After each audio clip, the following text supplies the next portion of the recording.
So a couple of years ago, when I was 14 at the time, my parents went to visit our aunt who happens to live in a different town. So they were going to be out of town for a couple of days, leaving me and my older sister in the house for the weekend. My sister told my parents that she wanted to have a party at that time with her friends in the house. My parents thought it's a play Mario Kart with your friend type of party and agreed. The night my parents left, people started coming to our house while I was upstairs playing Minecraft with my friends or something. That party wasn't that big, but it was big enough to hear the noises across the street and the booze you can smell from a mile away. It's 8-9 p.m. and the music is playing out loud and the doorbell rings. Sister seeing Karen through the peephole. She guesses that our beloved neighbor came to complain about the loud music. But when she opens the door in surprise, Kevin Jr. is behind Karen. He was the typical spoiled neighbor's kid and is 2 years younger than me. Sister worried that Karen would tell her parents about the ongoing party filled with booze, so she greets Karen nicely. Hello, Mrs. Karen.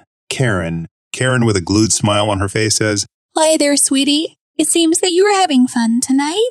My sister, trying to resolve the problem as quickly as possible, asks, Yeah, we are. Are you here because of the loud music? We'll turn it down if you want to. Karen, still smiling, says, You know the music is a little loud, but I came here asking if my son Kevin G can join you. My sister, not knowing what to say about her party filled with drunk seniors, tells Karen that the party is for older kids and that she may not want little Timmy dancing in here. Karen shrugs her off and tells her, My sweet boy is more mature for his age and he would get along with you and your friend. Sister, trying to hint at what may be in the party, says, Listen, Mrs. Karen, I don't doubt your son's intelligence, but we may be doing things you don't want him near. He could stay with my sibling if he wants to. Let me tell you, if Karen actually agreed, I would have preferred eating crap than staying 10 minutes with this cringe generator of a kid. The first and last time he came to our house, he broke my Nintendo Switch and stole a Star Wars figure from my room. Karen said, Well, my son wants to do whatever you're doing here. Besides, what are you actually doing here?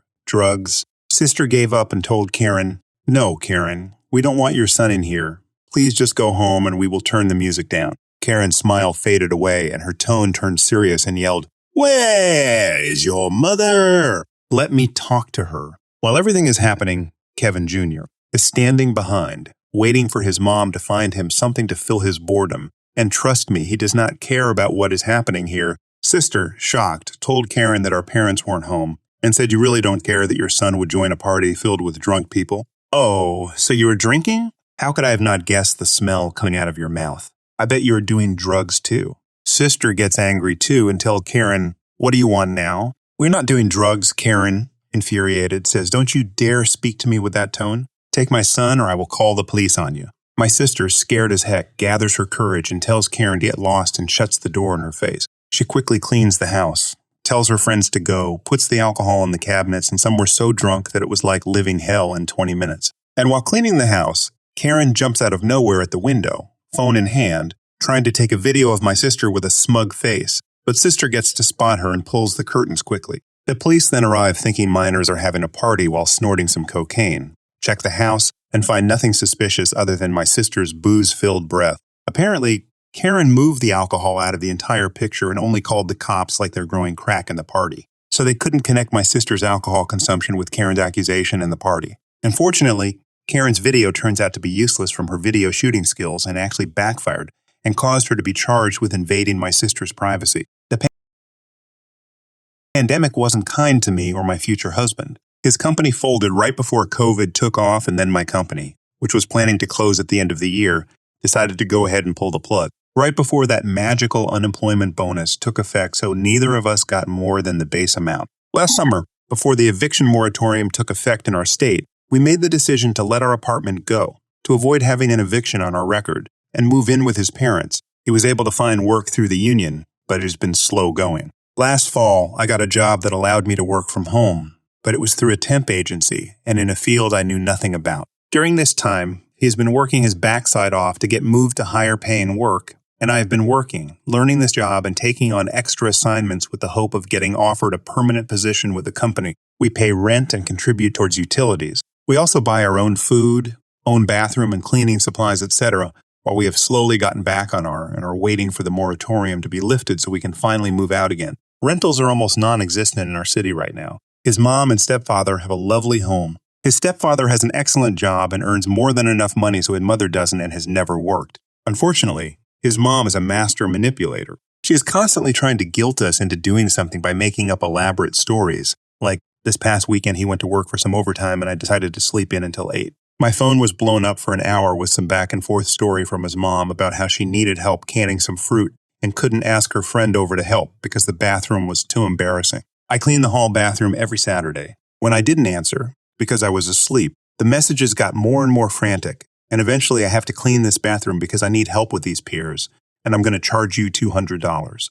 This is her way of saying I need help canning some fruit this weekend. Would you mind helping? She just can't come right out and say it. She makes up a sob story to get someone to volunteer instead, or to get money. She does this for everything but particularly for money. She'll come pound on the door with both fists as hard as she can, screaming at the tops of her lungs at 4 a.m. After we've sufficiently had a heart attack and leapt from the bed thinking the house was on fire. It's her crying about how she needs $40 for her phone bill. Her husband pays that. Why is she asking us? She barges into the bathroom and whines that the water bill is due and it costs so much money. Again, her husband pays the bills. If they were short, he could always just ask us for a little extra. Every time we turn around, she is asking us for money. We don't know if she is secretly gambling or what, but every time I hear her on the phone, she's giving some sob story to the person on the other end about needing money. Every time we see her, she is always either asking for money or bringing up how much something costs. Mind you, we are both paying rent, utilities, groceries, etc. We aren't living there for free.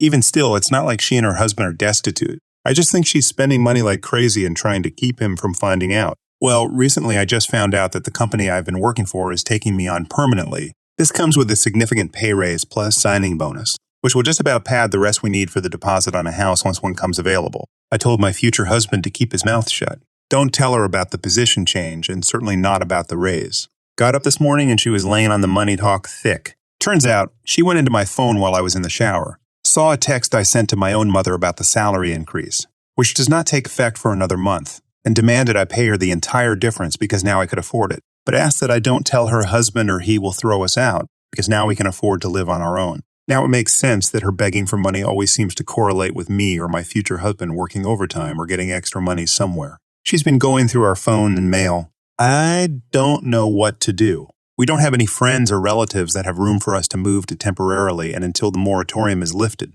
The current wait list for any apartment is over a year.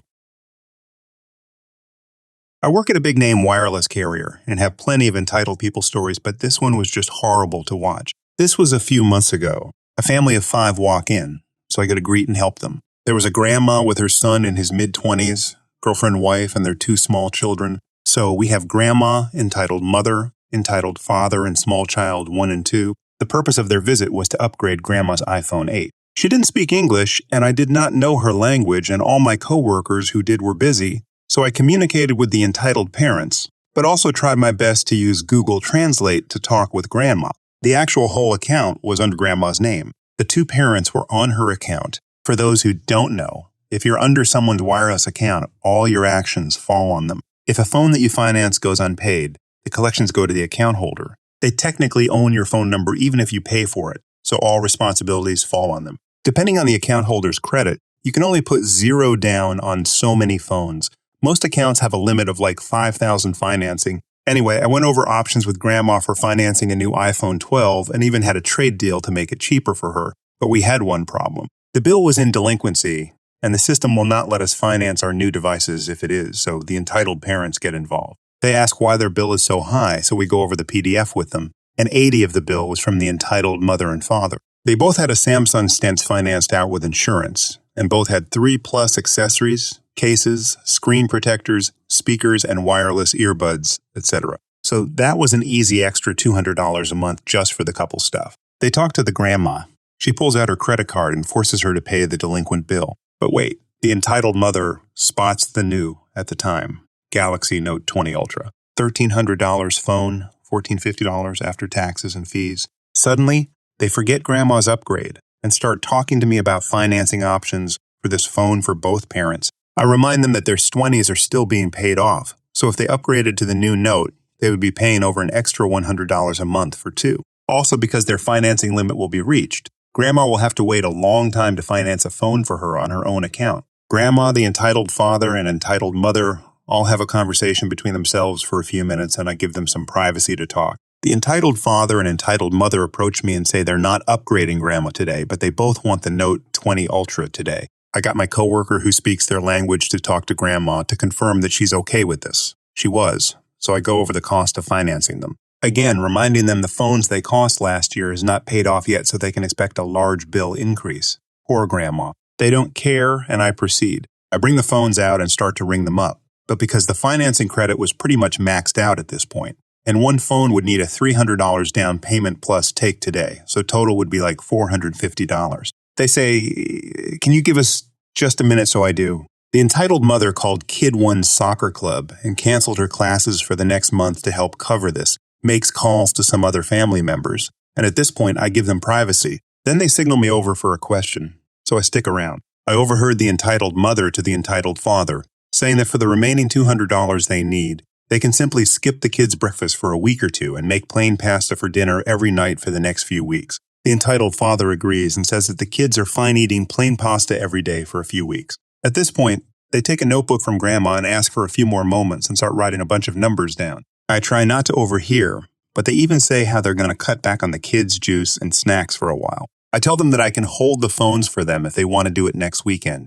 but they decline, saying they really, really want them now. At this point, my manager gets involved and has me ring everything out, and it's said and done. Unrelated, but the entitled father then starts telling me all about the kids' bowel movement regularities. Then they all leave the store, and I just feel so bad for those two toddlers and Grandma. Edit. Yes, I tried to stop the sale. After I did, they complained to my manager about me saying it was none of my business. In my state, you can get sued for that, so my manager said I had to. Edit 2. Yes, I still have their account and phone numbers, which I will tip the Child Protective Services too. That's something management cannot stop me from doing.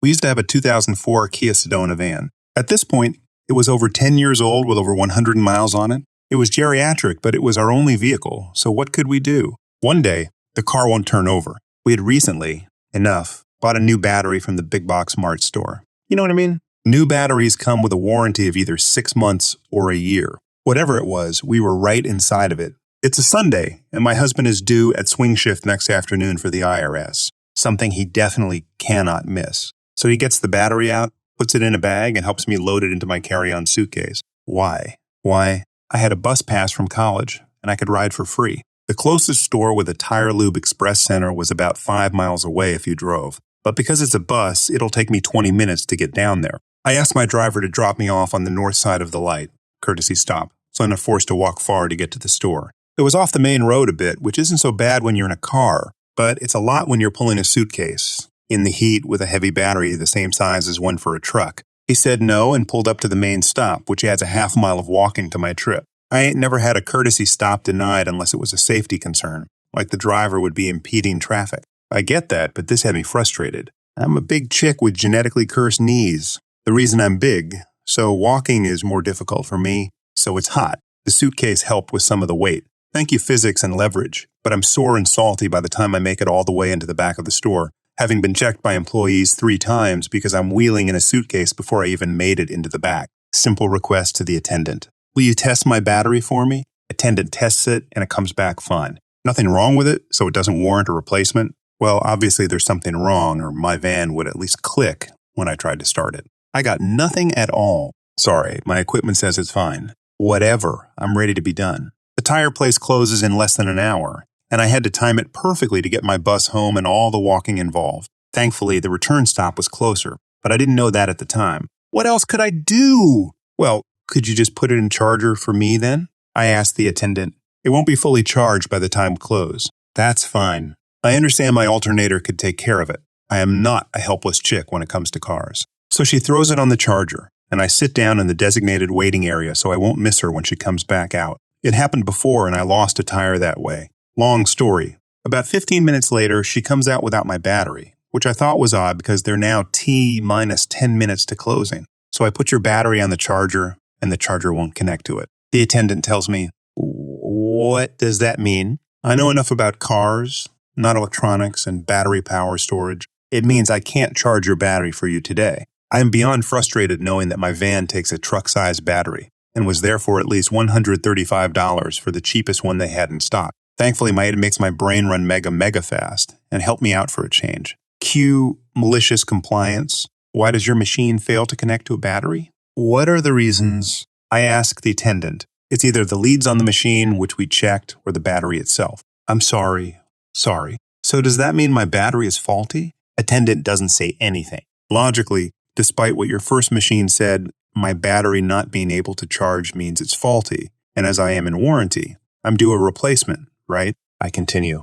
With a huff and an obvious eye roll, the attendant tells me she'll be right back. And by about 5 minutes after closing, she's helping me pack a new battery into my suitcase in time for me to get the next bus back home. The attendant warns me that the warranty exists from the original battery's purchase date. The new battery had a sticker on it that stated it was purchased several months later. The attendant said that this was in order to comply with state law and notify us of possible recalls. Within 2 months, we had moved to the opposite end of the county, and our battery is freaking out again. We take it to a different mart, now with a new car to assist us, and they don't question the sticker despite our original warranty having expired already. We got 3 batteries for the cost of 1. Also, the attendant at that store, fully disclosing that he was about to quit, told me that the original battery was just really bad. Get what you pay for, I guess. He, being the manager of this particular store's lube center, authorized everyone that brought in that type of battery would get a better quality battery replacement instead. If my old battery was a 2 of 5, this new one was a 4 of 5.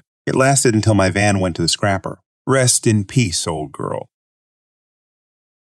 Since there seems to be so much interest in a follow-up on my sister's mother-in-law, who believes that our tenuous relationship makes her an authority over me, and who I may start referring to as Dark Helmet from now on, here's another story. For Christmas every year, our extended family tradition is that each small family group does presents, stockings, or breakfast with the kids at home. Then we head to the grandparents' houses for the turkey dinner. Then, in the evening, all of those people head to my aunt's house for the big party with all the cousins, plus her partner's side of the family. There are hundreds of us, think of a swarm of locusts. One year my mother called about a week beforehand to let me know of a change in plans. Instead of heading to my parents' house, we were going to go to Dark Helmets before the big dog. I was not in favor of this arrangement and bowed out gracefully. In the next few days, I underwent one of the biggest psychological assaults ever launched. I was ruining Christmas. It wasn't fair to make them choose between me and Dark Helmet. I was destroying my kids' relationships with family. It was such a small thing. If I didn't do it, I'd be responsible for every bit of evil that exists,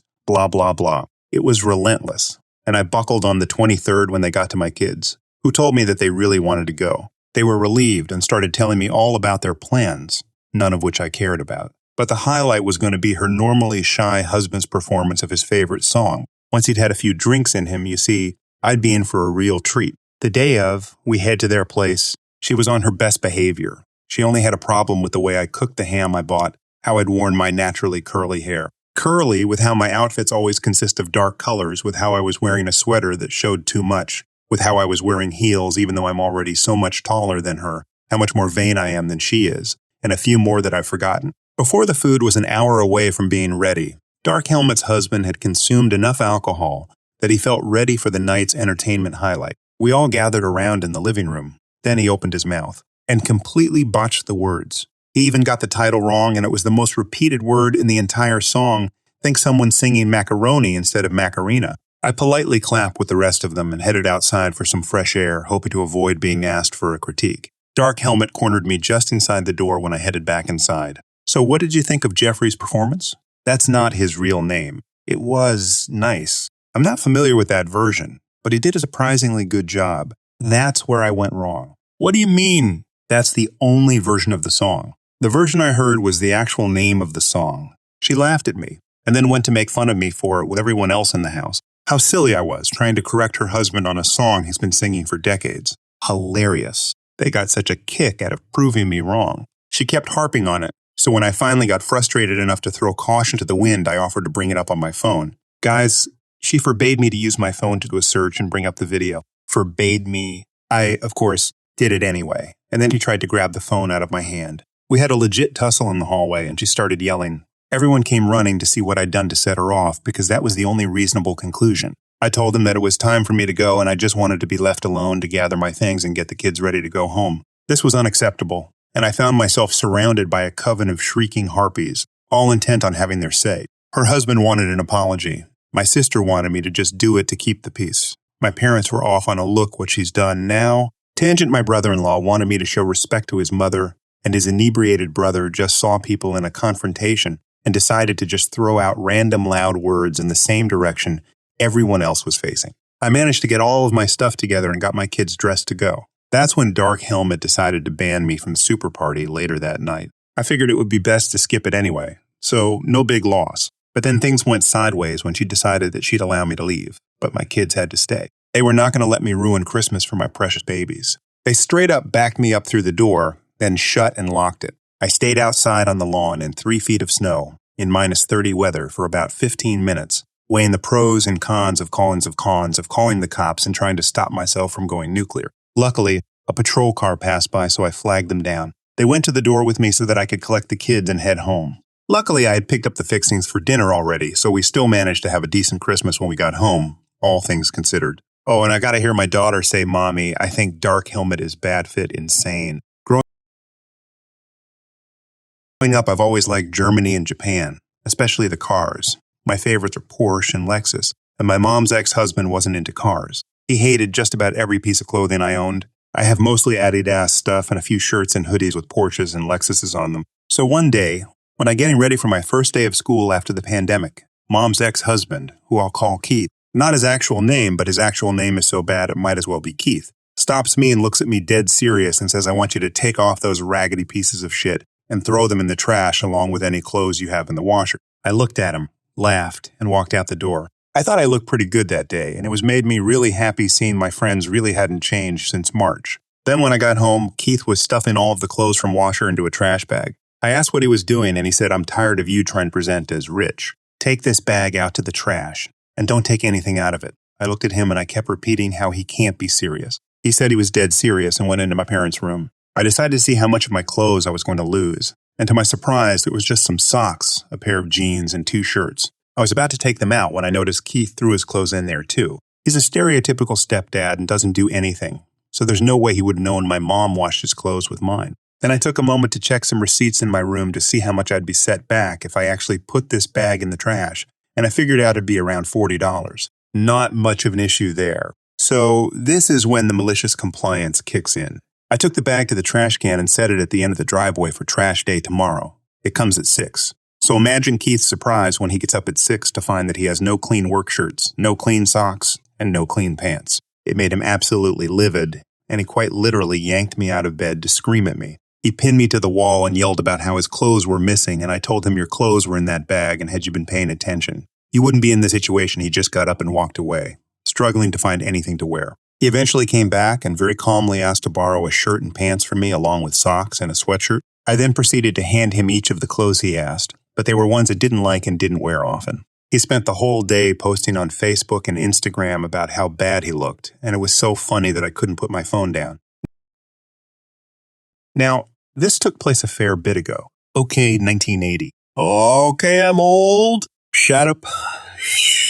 I was an 11-year-old pipsqueak from a tiny town just south of nowhere on the east coast of Canada. Pigtails, ribbons, snub nose, and knees covered in scabs. Probably wearing a Care Bears t-shirt and standing about 4.6 feet short. That was me. We'd gone to Toronto that summer to visit my nan. The big city, the Jane Finch corridor to be precise. Those of you familiar with Toronto can cringe and say yeesh now lol. To those unfamiliar, Jane and Finch is quite possibly the most dangerous area of the city and has been since the early 70s, and my family landed into this garbage-lined slice of hell one bright July morning. Seriously, the stench of garbage baking in 40 sun was overwhelming. About a week after our arrival, a terrifying encounter with one of the locals left me fearful, and I stuck to my parents like glue, until the day we went food shopping. The EEI, do they still exist? Lowell was across the street from my nan, so Mom and I walked over. I was immediately excited at all the wonderful, different races and languages being spoken all around me. I confess, small town, me probably stared without any shame, Lowell. I held tight to the cart and started enjoying myself. My moment of bravery came at the checkout. Just ahead of us in line was a tiny, elderly Asian couple buying several baskets of delicious-looking peaches. I remember being fascinated by the language they spoke and wondering why they wanted so many peaches. I watched as they paid then, still chattering away to each other, walked away into the mall, leaving all their peaches behind. The clerk called out, but they must not have heard her as they kept walking. I looked at the peaches, then at the couple as they slowly shuffled away. The memory of the incident a few days earlier was still fresh. But They needed their peaches. I bit my lip, looked up at my mum. I can be fast, Mummy? Mum hesitated, sighed. Fast, fast. No, stopping. And right back to me, I'll be behind you. I grabbed up those bags of peaches and was off like a shot. I still remember how scared and determined I was. Danji. Again, they needed their peaches. I caught up to the couple a minute or so later, standing by a bench, clearly upset. I shyly tapped the man on the arm and held out their bags and smiled. Peaches didn't know a word of their language, lol. Insert much excitement from them. Much happy chattering, coupled with many bows and stokes on my cheek. I have no idea to this day what he said, but their relief and joy was plain. By then my mum had caught up to me and their chattering began again. I remember my delight at being helpful, being brave. As we left, they stopped me once more and presented me with my reward. Peach. No peach has ever tasted as sweet. For some backstory, I am a hairstylist at a local chain salon in a mid-sized strip mall. Our work attire used to be all black, white, gray, long pants or skirts, and mid to long sleeve shirts, dresses. It was very business server kind of attire, except our hair could be almost anything we wanted. We were required to have it done up though, makeup, the whole shtick. So I didn't blame most people for thinking I worked at other stores when I would be too much in pain to change out of work clothes before going to other stores. And while I've had some serious ringers, this is just one. I worked an excessively long shift that day and it was busy. I didn't have time to go get lunch or take a break, so when the store finally closed and I was able to leave, I decided to go just across the street to a popular steak place, just to grab a bite to eat fast before going home. Now keeping in mind I am blind in my right eye, deaf in my right ear, and mostly deaf in the left ear. I wear thick glasses for the eye that does work and a hearing aid, which I usually part my hair with so people can see. I was wearing the typical black slacks, black t-shirt, and my stylist apron that clearly stated the name of the salon on it. I walk in, am greeted by the wait staff, and since it's the middle of their dinner rush, tell me it will be a few minutes and then they'll have me seated. So I step off to the side and stand in their eating area. In comes a crazy, entitled mother and her son. We'll call her Corinne. She walks in, spots me as the only person she seemed to think could possibly be available, and walks right up to me, her college-age son in tow, and just stands there waiting for me to speak to her. She waits maybe 1 minute, then coughs loudly, and stares angrily at me. I wasn't paying her any mind because I was tired and didn't even hear her in the first place. She then grabs my arm and yanks on it. Are you going to help me or what? Me. Ma'am, I don't work. She cuts me off right there and proceeds to say I don't care if you're on a break. Just help us get a seat. My son is hungry. I stare at her for another minute, just kind of startled from her attitude. Me. I'm sorry, ma'am, but I'm not on a break. I don't work here. I didn't feel like listening to any response and walked over to the desk and rang the little bell they have for when a hostess isn't right by the front. Karen walks up right behind me and pushes my shoulder to get my attention, yammering on about how rude I was and how this was unbelievable. Unfortunately, since the place was busy, it took a moment for a server to come by, so Karen kept on getting louder and madder, saying she's going to have my job for this and that she can't believe how rude I am. I shouldn't be in the service industry. After a few choice words were said, I got really annoyed at her and just decided to take my hearing aid out. Not that it actually stopped me from hearing her. It was meant more as a gesture. The son stares in unbelief and with a clear apology on his face. Karen doesn't let up, though, ignoring this entirely. A server makes their way by and apologizes almost immediately, presumably out of habit, and asks me what's going on. I put my hearing aid back in, but before I can say anything, Karen starts in at the server, demanding a manager and saying she will have my job. The confused server looks at me and then back to her, realizes the situation and sniffles a laugh. Then says, ma'am, she doesn't work here. If you wait a minute, we'll have a seat for you.